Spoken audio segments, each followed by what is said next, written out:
नमस्कार, मैं अशोक कुमार पांडे और स्वागत है आपका टीसीएच पर। हमारे साथ एक बार फिर है रिटायर्ड मेजर जनरल डॉक्टर यश मोर। डॉक्टर साहब, बहुत बहुत स्वागत आपका। Thank you Ladakh Ashok. में जो कुछ हो रहा है उसको लद्दाख में जो कुछ हो रहा है उसको देखकर किसी भी हिंदुस्तानी को सिर्फ और सिर्फ परेशानी हो सकती है, दर्द हो सकता है, बुरा लग सकता है। लद्दाख हमेशा से एक पीसफुल स्टेट रहा है। इसके पहले 30 साल पहले वहां हिंसा हुई थी, जब उन्होंने अपने लिए यूटी का स्टेटस मांगा था। उसके बाद से वहां हिंसा की कहीं कोई घटना देखी नहीं गई है। और जिस तरह से कल जो कुछ हुआ, हालांकि कल भी मैंने कहा था, आज भी मैं कह रहा हूं कि आप देखिए, उन्होंने एक पार्टी के झंडे को तो हाथ लगाया, लेकिन देश के झंडे का उन्होंने कोई भी अपमान नहीं किया। देश का झंडा जो पार्टी ऑफिस पे फहर रहा था उसको बिल्कुल एज इट इज छोड़ दिया। तो एक बात तो ये कि उनकी देशभक्ति पे क्वेश्चन करने का फिलहाल कोई मतलब नहीं है, हालांकि सर उस पर डिटेल में बताएंगे। मेजर जनरल साहब का यहाँ होना इसलिए भी इंपॉर्टेंट है क्योंकि जिस समय यूटी बनी थी, एक तो 2 बार वो वहां पे पोस्टेड रहे हैं, लद्दाख में 2 टर्म किए हैं उन्होंने। और जिस समय यूटी बनी थी 31 अक्टूबर 2019, मेजर जनरल साहब वहीं पे पोस्टेड थे। वहां पर उन्होंने सारा कुछ यूटी बनते हुए जो यूटी एस्टेब्लिशमेंट हो रहा था उसमें अपना रोल भी निभाया।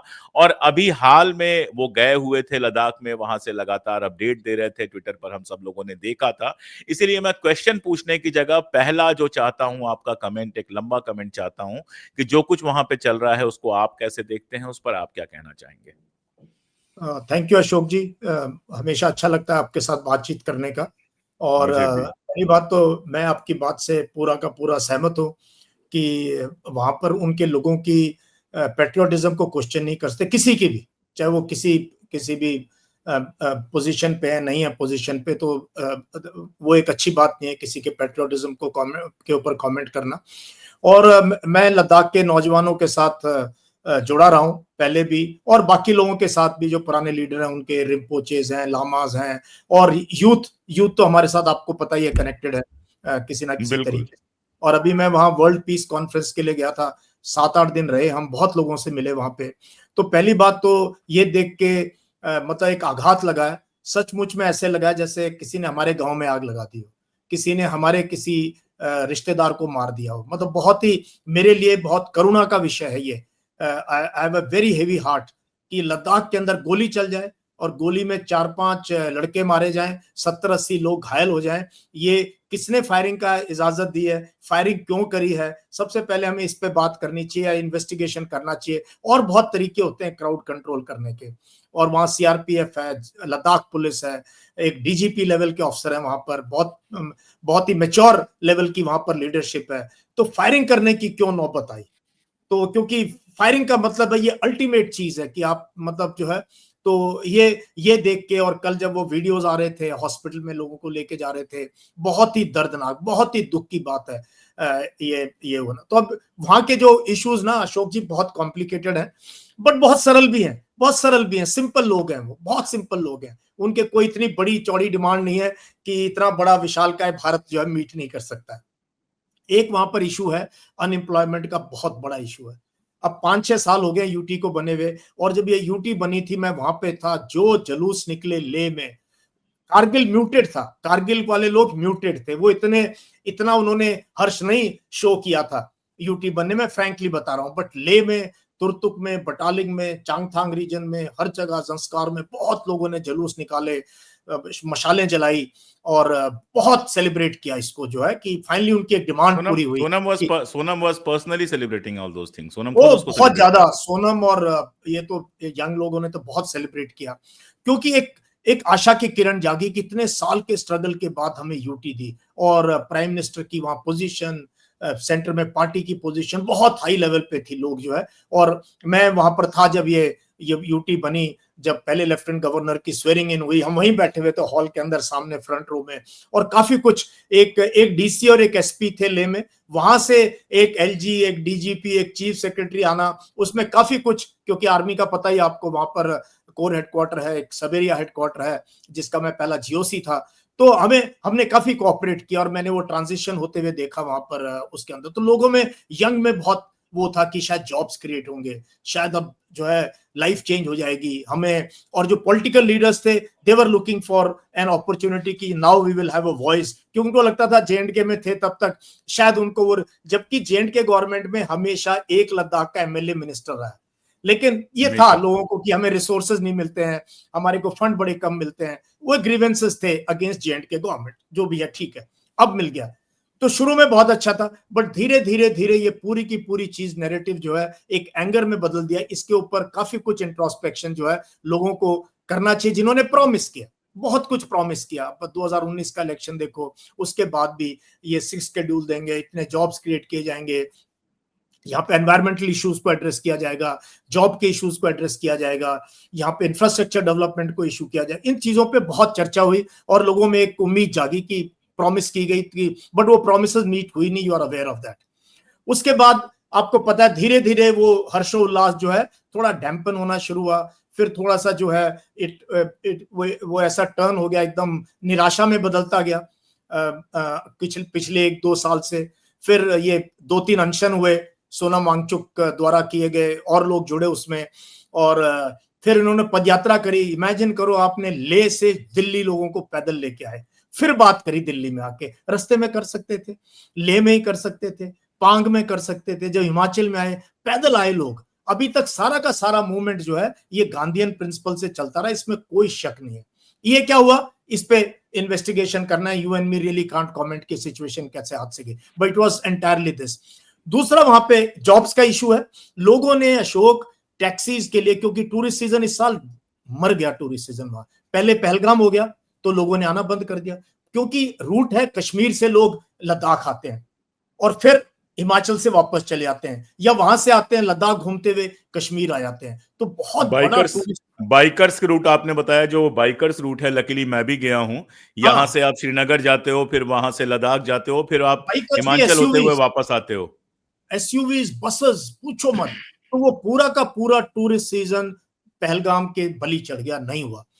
यंग लोगों ने नई नई कैब खरीदी, वहां पे सारी अच्छी कैब्स हैं, अच्छी अच्छी टैक्सीज थी। मैं अभी गया तो मैं हैरान हो गया, पुरानी गाड़ियां थी नहीं, ली टैक्सीज, ली लोन पे, ली कि इस समर में और विंटर में हम अपनी जो है लोन पूरा कर देंगे। उनके आगे अंधकार छा गया, क्योंकि समर नहीं चला और विंटर टूरिज्म जो पिकअप कर रहा है वो ये हादसा हो गया, अब ये भी नहीं होगा। तो एक बहुत बड़ा उनके मन में भी, जिन्होंने लोन वगैरह उठाया हुआ है, क्योंकि देखो वहां कोई इंडस्ट्री नहीं है, कोई जॉब्स नहीं है। जॉब जो क्रिएट हुए थोड़े बहुत पुलिस में हुए, थोड़े एडमिनिस्ट्रेशन में हुए, बट जो जॉब्स की उम्मीद थी स्पेशली लद्दाखीज को, वो जॉब्स नहीं क्रिएट हुए।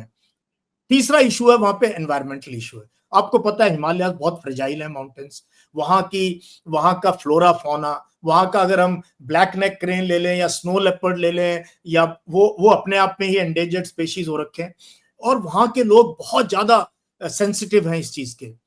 और दूसरी चीज जो अभी ये आ रही है, लोगों को ये अंदेशा है, पता नहीं सही है नहीं, कि बड़े बड़े कॉर्पोरेट वहां पे सोलर के बड़े बड़े पावर प्लांट लगाने वाले हैं, जिससे कि जो ग्रेजिंग ग्राउंड है पश्मीना गोट्स का, पश्मीना सबसे सुंदर पश्मीना वहां बनता है, और जो याक्स हैं चांगथांग रीजन के, जो हमारे नोमैड्स हैं, उनका काफी एरिया जो है उसके नीचे दब जाएगा, और उनकी रोजी रोटी पे वो लग से, उस पर काफी बीच में एजिटेशंस हुए हैं, बातचीत हुई है ये वो। और ये भी लग रहा है उनको कि बड़े बड़े कॉर्पोरेट होटल्स यहाँ आ जाएंगे, दिल्ली से लोग आएंगे, होटल चलाएंगे, और अब यूटी है तो डिसीजन लेने वाले जो लोग हैं उनमें लद्दाख के लोग बहुत नीचे आते हैं। तो ये फियर है, फियर, आई डोंट नो कितना ट्रू है नहीं। तो एनवायरमेंटल इश्यूज है, जॉब का इश्यूज है, और एक एस्पिरेशंस, आपने इतनी एस्पिरेशंस हमने बढ़ा दी पिछले इलेक्शन से कि भाई ये पूरा का पूरा हम 6 शेड्यूल भी देंगे, हम जॉब्स भी क्रिएट करेंगे। और पॉलिटिकल, हमारे देश का 1947 से देखो, पॉलिटिकल जब आप देते हो, पावर देते हो, वो सरपंच से लेके एमएलए एमपी, वो एम्पावर करती है, डेवलपमेंट का एक मॉडल है, भारत का मॉडल है, वो हुआ नहीं वहां पे। तो लोगों को ये उम्मीद थी कि अब जो है एक यूटी बनेगी, एक लेजिस्लेचर बनेगी विद रिप्रेजेंटेटिव, वो हुआ नहीं। अब एक छोटी सी डिमांड है, ये 60,000 स्क्वायर किलोमीटर है लद्दाख, कि कारगिल को एक एमपी दे दिया जाए, लेह को एक दे दिया जाए। कारगिल का भी एमपी है, किसी भी तरीके से इट इज इम्पॉसिबल कि आप 10-12 पास क्रॉस करके आप चांगथांग जाओगे या तुरतुक बटालिक जाओगे, वहां लोगों से मिलोगे, वाइस वर्सा है। और दोनों रीजन, वहां के ना हर रीजन अलग है अशोक, ऐसा नहीं है कि हमारी हिसार की कॉन्स्टिट्यूएंसी है, जींद की है, सोनीपत की, एक तरीके का आप 2 घंटे में घूम के आ गए, वहां पर it is every region is different, सब कुछ अलग है, वेशभूषा अलग है, भाषा अलग है, लोगों की रिक्वायरमेंट अलग है। ये तो बहुत छोटी चीज है, हम क्यों नहीं 2 लोकसभा कॉन्स्टिट्यूंसी एटलीस्ट प्रॉमिस तो कर सकते थे। And UT with legislature. और एक और फीलिंग जो मुझे अभी लगी जब मैं लेह में था, कि एलजी जम्मू से है, चीफ सेक्रेटरी जम्मू से है, डीजीपी जम्मू से है, जम्मू कश्मीर का हिस्सा रहा है लद्दाख। तो बदला क्या? मतलब एक लद्दाख क्या, हमारे पास एक लद्दाखी नहीं है? बहुत शालीन है वहां के लोग, बहुत पढ़े लिखे लोग भी हैं वहां, एक्स एम्बेसडर्स भी हैं, एक्स आईएएस ऑफिसर्स भी हैं, एक्स इंजीनियर्स भी हैं, एक्स एमएलए भी बहुत रेस्पेक्टेड हैं। किसी ना किसी को उस रीजन में और हम एक आर्मी, आर्मी सर, आप आर्मी से हैं, आर्मी के तो बहुत सीनियर ऑफिसर्स हैं वहां पे। और बहुत। जो ट्रेडिशनल वॉरियर्स हैं, मतलब इतिहास से वो वॉरियर्स हैं, इस तरह की फैमिली रही है, रॉयल हाँ वॉरियर बहुत फैमिली है, रही है। बट वो ऑफिसर लेवल पे इतने ज्यादा सीनियर नहीं है, या तो रिटायर्ड हो गए हैं मैक्सिमम। अभी लद्दाख का एक ऑफिसर जो है ब्रिगेडियर है, ब्रिगेडियर रैंक का है। एक एयरफोर्स में ब्रिगेडियर थे कुछ साल पहले, एयरफोर्स में पायलट थे, वो अब शायद एयरफोर्स छोड़ चुके हैं। तो बहुत कम रिप्रेजेंटेशन है उनका, तो ये भी मैं एक जो फीलिंग। कह रहा था सर मैं जो कह रहा था कि ऐसे जो रिटायर्ड ऑफिसर्स हैं, उनको तो वहां का एडमिनिस्ट्रेशन दिया ही जा सकता है, उसमें क्या दिक्कत है? मेरा एग्जैक्टली कहने का मतलब ये था। एग्जैक्टली ये पॉइंट है कि जो लोग जो वहां कंपनी कमांड कर चुका है, बटालियन या सियाचिन रह चुका है, या जो उस एरिया में वो कर चुका है, उनका उनकी फीलिंग, उनकी अंडरस्टैंडिंग अलग है। जो पॉलिटिशियन या ब्यूरोक्रेट आता है, उनका तरीका काम करने का मैं उस पर कमेंट नहीं करना चाहता, बट वो टोटली डिफरेंट, उनको कोई आइडिया ही नहीं ग्राउंड रियलिटी का, बिकॉज वो कभी ग्राउंड पर रहे ही नहीं। तो बिल्कुल। ये सिचुएशन कई इलाकों में ऐसी है, नॉर्थ ईस्ट में भी खासतौर पे यहाँ पे, तो ये भी एक इशू है। तो ये 4-5 इश्यूज जो मुझे लगे जो जो इम्पोर्टेंट है इस पूरी चीज में। और ये टॉक्स इतने स्लो थे, और डेट पे डेट वाली बात थी, और बीच में ऐसे लग रहा था कि टॉक्स टूट गए, तभी ये अनशन शुरू हुआ। और लास्ट कैटलिस्ट जो कहते हैं ना इस पूरी चीज का, जो मुझे लगता है वो 2-3 दिन पहले, देखो लद्दाख में बहुत जल्दी डिहाइड्रेट हो जाते हैं, वहां पानी की बड़ी सख्त जरूरत है, और वहां पर अगर कोई अनशन पे बैठा हुआ है, तो थोड़ी सिंपथी, थोड़ी एम्पैथी होनी चाहिए उन लोगों के साथ बातचीत करने की। कुछ दिन पहले, आई थिंक 1-2 दिन पहले, 2 लोग जो है कोलैप्स कर गए, उनको हॉस्पिटल ले जाया गया, कोई मिलने नहीं गया उनसे, कोई मिलने नहीं गया उनसे। और ये जो जगह है ना अशोक जी, जहां ये अनशन चल रहा था सोनम वांगचुक का, ये बिल्कुल लेह में है, स्टेडियम के पास मार्टियस पार्क बिल्कुल, उसमें है। मैं गया हूं वहां पे जी। आपने देखा है वो जगह, वहीं पर बिल्कुल एलए देखा हुआ। एचडीसी का ऑफिस है, वहीं पर ये थोड़ा आगे जाके नीचे जाओ आप जो है, तो बीजेपी का ऑफिस है जो जल गया है, तो वो पूरा का मतलब पूरा जब एक हम एयरपोर्ट से उतरते हैं और या फिर आप कश्मीर की तरफ से आते हैं, तो वही सड़क आपको लेह के अंदर जाती है, फिर आप होटल एरिया में, तो बस बस सारे बस जो इंपॉर्टेंट मेन ऑफिसेज चौराया वगैरह आता है, मुझे वहीं दिखाई दिए जी। हाँ बिल्कुल। मेन चौराहे जो आता है उसी के राइट साइड में मार्टियस पार्क है, जहां हमारे जो बिल्कुल। अभी अशोक चक्रा विजेता ऑनरी कैप्टन साहब का देहांत हो गया था, उनको भी उनकी अंत्येष्टि भी वहीं हुई, वो जगह है जहां पर बहुत ही, तो वहां पर ये हो रहा है, वहां एक छोटा स्टेडियम भी है साथ में। तो ये सारी की हम्म। सारी चीजें एकदम नजरों में हुई है, छोटी जगह है, थोड़ी एम्पैथी मिल लो, आपकी पॉलिटिकल थिंकिंग कोई भी हो, बात तो करो, बात करने में क्या प्रॉब्लम है, एक एक कंधे पे हाथ रखने में क्या प्रॉब्लम है। तो ये जो लोगों को थोड़ा सा गुस्सा आया कि लोग कोलैप्स कर गए और हॉस्पिटलाइज हो गए और कोई उनसे मिलने नहीं आया, and then how events happened.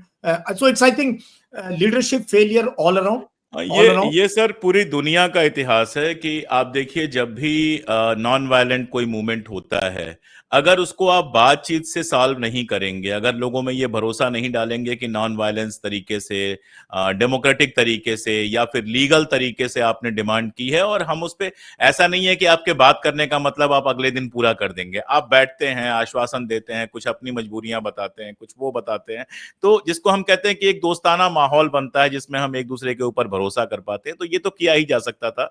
मैं 100% आपसे सहमत हूं कि चलो ना कोई नेता जाता, ना कोई मंत्री जाता, कोई सीनियर मोस्ट ऑफिसर चला जाता और उनसे बात करता कि ये है, हमें होम मिनिस्ट्री से ये मिला हुआ है और इस पर किया जाएगा, आप प्लीज ये पानी पीजिए, जूस पीजिए और अपना अनशन तोड़ दीजिए, तो वो ज्यादा रेस्पेक्टफुल रहा होता और उसके बाद इस तरह की चीजों को टाला जा सकता था। एक और सवाल मैं आपसे करना चाह रहा था सर, ये एनवायरनमेंट को लेके आपने बात की। मैं जब गया हुआ था उस समय भी ये बात हो रही थी, मैं 3 साल पहले तकरीबन गया हुआ था, और मैं तो रोड से ही गया था, श्रीनगर गया था, वहां से ड्राइव करके हम लोग गए थे, जो रूट होता है उसका। तो कई सारे लोगों ने मुझसे ये बात कही कि जिस तरह से डेवलपमेंट का कंसेप्ट यहाँ पर लागू किया जा रहा है, नई बिल्डिंग्स बन रही हैं, होटल्स बन रहे हैं और टूरिस्ट बहुत ज़्यादा बढ़ गए हैं, तो पानी की ज़रूरत बहुत ज़्यादा पड़ गई है, तो बहुत ज़्यादा पानी निकाला जा रहा है। That is very dangerous for this region. वो जो रीजन है आपने बताया, जो लोग नहीं ले गए होंगे शायद उनको ये पता होगा, आपको तो वो दिक्कत नहीं रही होगी क्योंकि आप 2 साल वहाँ 2 बार वहाँ पे रह चुके हैं। लेकिन नया बंदा जाता है तो उसको एडमिनिस्ट्रेशन कहता है कि 24 घंटे एक्लिमेटाइज़ करो। होट पहले तो 48 घंटे था, अब शायद 24 घंटे कर दिया होटल में रह के। फिर वहाँ की साँस ले पाओगे, घबराहट नहीं होगी, साँस नहीं उठेगी, वरना एक सीढ़ी चढ़ने में, थोड़ा-सा पैदल चलने में लोगों की साँस टूट जाती है, तबीयत खराब हो जाती है। तो बहुत मुश्किल टेरेन है, जितना खूबसूरत है उतना मुश्किल टेरेन है। और मुश्किल टेरेन में हमेशा जो एनवायरनमेंट का मामला होता है वो बहुत फ्रेजाइल होता है। एक तो ये चीज़, दूसरा मैं उसी के साथ जोड़ना चाह रहा था कि कारगिल और लेह में या लद्दाख में पूरे एक-एक एमपी देने में दिक्कत क्या है? क्योंकि कारगिल में भी असंतोष है, दिख नहीं रहा है, अभी सड़क पे नहीं आया है। कारगिल भी मैं गया हूँ, वहाँ भी लोगों से मिला है। कारगिल में भी ये है कि हमें अलग तो कर दिया गया लेकिन मिला कुछ नहीं। ये शिकायत वहाँ पर भी है। अशोक जी, पहले मैं एनवायरनमेंट पे आता हूँ। इस साल जब मैं वहां पे था, पिछले महीने वर्ल्ड पीस कॉन्फ्रेंस के लिए मैं था वहां, 21 तारीख को गया। 48 घंटे मैंने कहा मैं भी एक्लिमेटाइजेशन मुझे करना चाहिए। 23 से 26 समय वहां पर 3 दिन एक फ्लाइट नहीं लैंड करी। 3 दिन सब फ्लाइट कैंसिल होगी और 36 घंटे इंटरनेट भी नहीं था, कुछ भी नहीं था। आप अंदाजा नहीं लगा सकते। मैंने पहली बार महसूस किया ये कि अगर आपके फोन पे आप कुछ नहीं काम कर पाओ, ना टिकट ले पाओ, ना कैंसिल कर पाओ, ना आपको पता है रोड पे क्या कुछ मतलब बस एक ब्लैक एक होल था। एक सेकंड के लिए, एक सेकंड के लिए आपको रोक रहा हूँ। 2019 में जब सारा इंटरनेट बंद कर दिया गया था कश्मीर में, तब मैं वहां पे गया था और तब समझ में आया था कि वाकई इंटरनेट का ना होना और फोन का ना होना क्या होता है कि आप क्या एयरपोर्ट पे होता है? खड़े हैं लेकिन किसी से बात नहीं कर सकते। तो इस बार it was because of natural calamity कि ओएफसी हमारी कहीं पे कट गई थी पठानकोट के पास, तो पूरे जेएंडके में 1.5 दिन, एक दिन तो कंप्लीटली, फिर 5-6 घंटे बाद में देयर वाज नो इंटरनेट। और 3 दिन कोई फ्लाइट नहीं लैंड करी। 3 दिन तो इतना हड़कंप मच गया वहां पे, कुछ समझ नहीं आ रहा था कि कैसे लोग रोड से जा रहे हैं, किसी का एग्जाम है, किसी का कुछ है। और 4-5 दिन में लेह को, लद्दाख को उतनी बारिश मिली जो कि उसको पूरे साल में भी नहीं मिलती। क्लाइमेट हम्म। चेंज रियलिटी है। क्लाइमेट चेंज इतना भयानक है, ये पहाड़ छोड़ेंगे नहीं हमें अगर हम इनकी देखभाल नहीं करेंगे। तो क्लाइमेट चेंज के लिए जितना लोकल लोकल आदमी, देखो हम 5 लीटर, हम वहां अच्छे होटल में रहते हैं, हम वॉशरूम जाते हैं तो फ्लश कर देते हैं, 5 लीटर पानी चले जाता है। लद्दाख का आदमी 5 लीटर में पूरा दिन निकाल सकता है, पूरा दिन निकालता है। वहां पे बिल्कुल। पानी की बड़ी किल्लत है। इंडस बह रही है पास से, पानी नहीं है, पानी की बहुत किल्लत है। अच्छा, दूसरी चीज आपको हैरानी होगी, वहां इतना पुराना शहर है, इतना टूरिज्म है, सीवेज का कोई सिस्टम ही नहीं है। कोई बिल्कुल। सीवेज का सिस्टम नहीं है, कोई वेस्ट डिस्पोजल का सिस्टम नहीं है। कुत्ते इतने ज्यादा हैं शहर के अंदर, आप हैरान हो जाओगे। सो देर आर बिल्कुल। Huge problems of hygiene, and they look sanitation. Dangerous, वो डेंजरस भले नहीं हो वेरी लेकिन देख के डेंजरस, डर लगता है। बहुत डेंजरस। तो ये सब इश्यूज मैं भी फेस कर रहा था जब मैं वहां पर था लद्दाख में 6 साल पहले, और हम कोशिश कर रहे थे सिविल एडमिन, बट वो इश्यूज और बढ़ गए हैं। तो टूरिज्म अपना अलग लेवल पे जा रहा है, लोग जा रहे हैं वहां पे, आ रहे हैं। बहुत ही गंदा जो है नदी, जो नाल वो है, जो वाटर बॉडीज हैं वो श्रिंक हो रही हैं, फ्लोरा फौना डैमेज हो रहा है। और फिर ऊपर से ये फियर है कि नए होटल बन जाएंगे, नए लोग आ जाएंगे, नई सड़कें बन जाएंगी और कोई सोलर पार्क वगैरह लगेंगे तो इसका क्या इम्पैक्ट होगा। तो ये एक डायलॉग की तरह से समझाना है इनको। इसीलिए 6 शेड्यूल का सिर्फ मतलब ये नहीं है कि डेवलपमेंट नहीं होगी, ये लोगों की गलत धारणा है। 6 शेड्यूल का सिर्फ इतना मतलब है कि ये सारे काम होंगे लेकिन लोकल लोग will be involve, local participation ज्यादा रहेगा डिसीजन मेकिंग में। तो डिसीजन ले में या दिल्ली में लिए जाएंगे बनिस्बत उन लोगों का भी। तो ये एनवायरनमेंट का बहुत बड़ा इशू है। कारगिल की आपने बात सही की, कारगिल में भी लोग नाराज हैं, और इस फायरिंग के बाद कारगिल के लोगों ने भी इनके साथ जो है अपनी संवेदना व्यक्त करी है। और कारगिल का मार्केट भी मैं कहीं सुन रहा था कि उन्होंने शटडाउन है कारगिल के अंदर भी इस पूरी चीज को लेके। और इस पूरे के पूरे इशू में कारगिल और लेह के लोग जुड़ चुके थे, लेके इस 6 शेड्यूल को लेके। पॉलिटिकल जो है, जो 2 सीट की बात है, और लेजिस्लेचर, यूटी विद लेजिस्लेचर की बात है, इस पे दोनों रीजन्स जो है मिले हुए हैं, दे आर ऑल टुगेदर। जो एक इन्होंने एपेक्स बॉडी बनाई है, नॉन पॉलिटिकल टाइप है। तो इसका मतलब कहीं ना कहीं लोग इकट्ठे हो रहे हैं एक चीज पे। तो अभी बड़ा अच्छा मौका था for the government in Delhi and people sitting in late to talk to people. बात करनी बहुत जरूरी है बात करनी।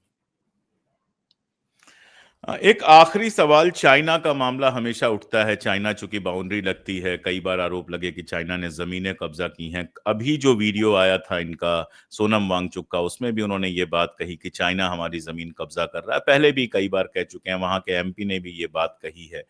तो एक तो मैं जानना चाह रहा था कि since you have been on the field, तो एग्जैक्ट मामला क्या है, कैसे आप उसको देखते हैं? और दूसरा कि क्या सोनम वांगचुक वाकई पाकिस्तान या चाइना या सीआईए के एजेंट हो सकते हैं, जिस तरह की बातें सोशल मीडिया में हो रही हैं? क्योंकि देखिए, आपने एक वर्ड यूज किया और बहुत इंपॉर्टेंट है, जिसको डेमोक्रेसी में अक्सर किनारे कर दिया जाता है, जिसके रिजल्ट बड़े खराब होते हैं, regional aspirations. And Sonam Wangchuk somehow वहां के रीजनल इंस्पिरेशन, जो एस्पिरेशंस हैं, उनका एक सिंबल बन के आए हैं। तो अगर उनके ऊपर इस तरह के घटिया अटैक होंगे तो वहां की साइकी पर बहुत बुरा असर पड़ेगा, ऐसा मुझे लगता है।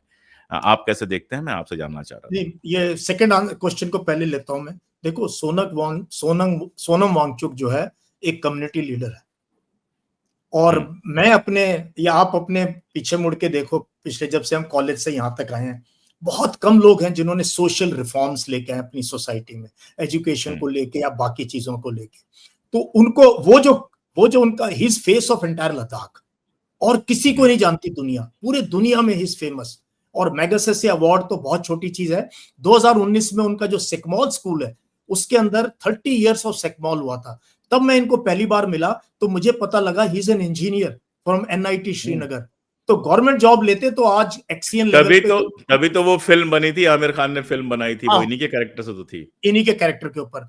तो तब जो है गवर्नर आए थे जेएंडके के, तब यूटी बनने से पहले, और उन्होंने पूरी पब्लिक को इसके 30th उसमें आए थे ग्रेस करने के लिए, और उन्होंने कहा था कि भारत का अगला नोबेल प्राइज जो है सोनम वांगचुक है, और लद्दाख का नाम जो है पूरी दुनिया में, मैं सामने बैठा था और उन्होंने कहा मैं प्रेडिक्ट कर रहा हूं कि अगले 10 इयर्स में Sonam Wangchuk will win an Nobel prize for peace because the kind of work he does.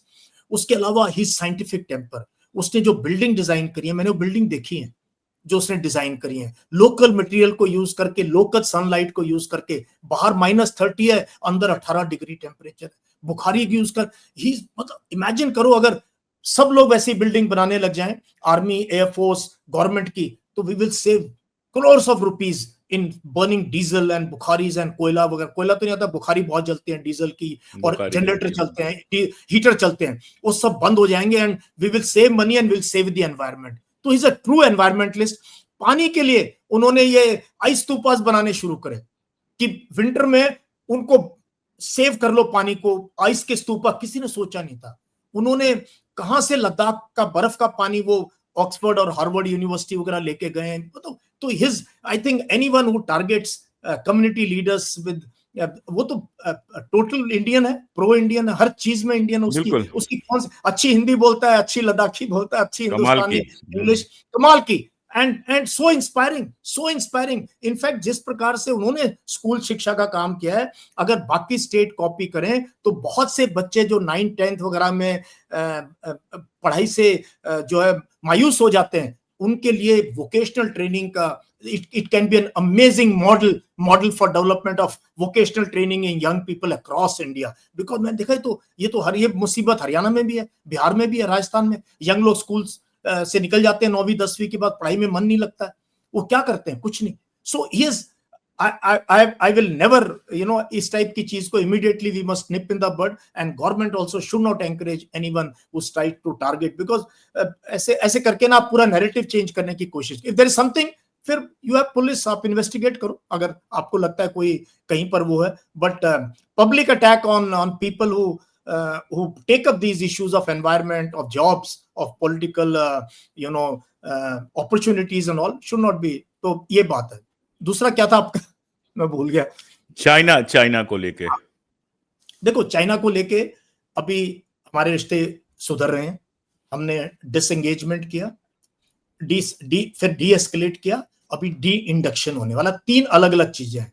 पहले हमने डिसएंगेज किया तो हम पीछे हट गए, चाइना भी पीछे चला गया, हम भी पीछे चला गया। बट दोनों साइड में 50 से 55 हजार सैनिक वहां हैं जो नहीं होने चाहिए। वो भी एक बर्डन है ना उस एरिया के अंदर। और हमारा इक्विपमेंट, सर्दियों में 5वीं सर्दी अभी काटेंगे वहां पे, तो हमारे इक्विपमेंट का क्या हाल होगा, इस पे मैं पहले भी लिख चुका हूं। आर्मी वाले जानते हैं कि जब -30 में आपका टैंक, आपकी गन्स, आपका इलेक्ट्रॉनिक इक्विपमेंट रहता, तो उसकी कैपेसिटी वैसे ही डाउन हो जाती है और वो बहुत जल्दी खराब हो जाता है।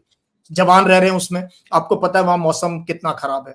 डेवलपमेंट हो रही है, इसमें कोई डाउट नहीं है, लेकिन अब जो है डिसएंगेज, डी एस्केलेट, और अब है डी इंडक्शन का टाइम, कि इतनी बातचीत हो जाए कि अभी प्राइम मिनिस्टर गए थे एससीओ मीट में, एस जयशंकर गए थे, राजनाथ सिंह जी गए थे, सब लोग गए हैं, तो चाइना के साथ अभी जो है हमारे रिश्ते सुधर रहे हैं। तो अब अगर हम वहां से कॉन्फिडेंस बिल्डिंग मेजर्स हो जाएं और वहां से हम 25, 30, 40 हजार सैनिकों को वापस भेज दें जहां से आए थे, तो क्या होगा, एक तो lot of ground will be available, development हो ही जाएगी, एंड जो लोग वहां पर हमारे चरवाए हैं, जो याक्स के ऊपर डिपेंडेंट हैं और जो पश्मीना पे डिपेंडेंट हैं, और टूरिज्म, अशोक जी वो एरिया, ये जो डेमचौक का एरिया है, न्योमा का एरिया बहुत खूबसूरत है। यंग लोगों को ये नहीं जाना चाहिए, यंग लोगों को वहां जाना चाहिए बाइक पे और जो है ट्रेकिंग वगैरह के लिए, तो बहुत स्कोप है। हम दो यंग लोग कभी साथ चलेंगे। 100% जाएंगे। तो चाइना को अभी जो सिचुएशन हुई 5-6 साल पहले, I really can't comment on that, but now at least we are looking positive, looking forward to peace and tranquility in times to कम।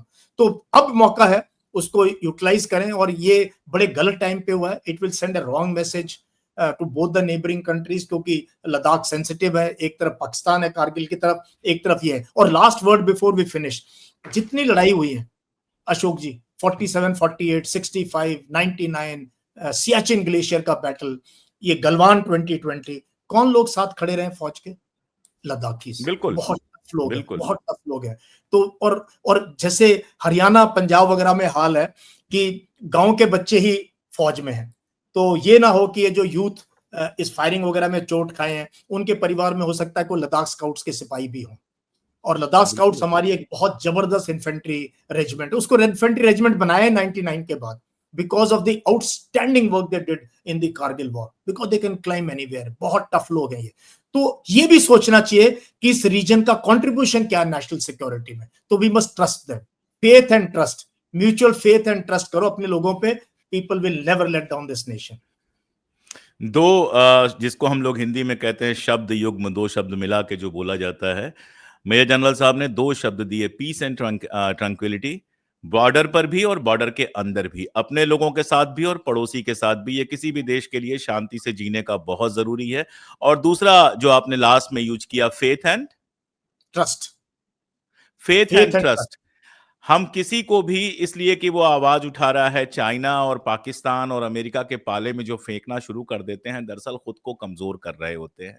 भरोसा करना चाहिए, जो आदमी हमेशा साथ रहा है, जहां से मैंने बात शुरू की थी, आप देखिए कल वो एक पार्टी का झंडा हटाते हैं, बीजेपी का झंडा हटाते हैं, उससे नाराजगी हो सकती है, किसी को भी हो सकती है, लेकिन देश का जो तिरंगा है, मैं बड़े गौर से देख रहा था, किसी ने हाथ नहीं लगाया उसको। वो जैसे फहरा रहा था वैसे ही फहराता रहा। मैं लेह जब भी गया हूं, मुझे ये महसूस हुआ है कि कहीं से भी ज्यादा देशभक्त लोग वहां पे हैं। भारतीयता को लेके उनके अंदर एक गौरव है।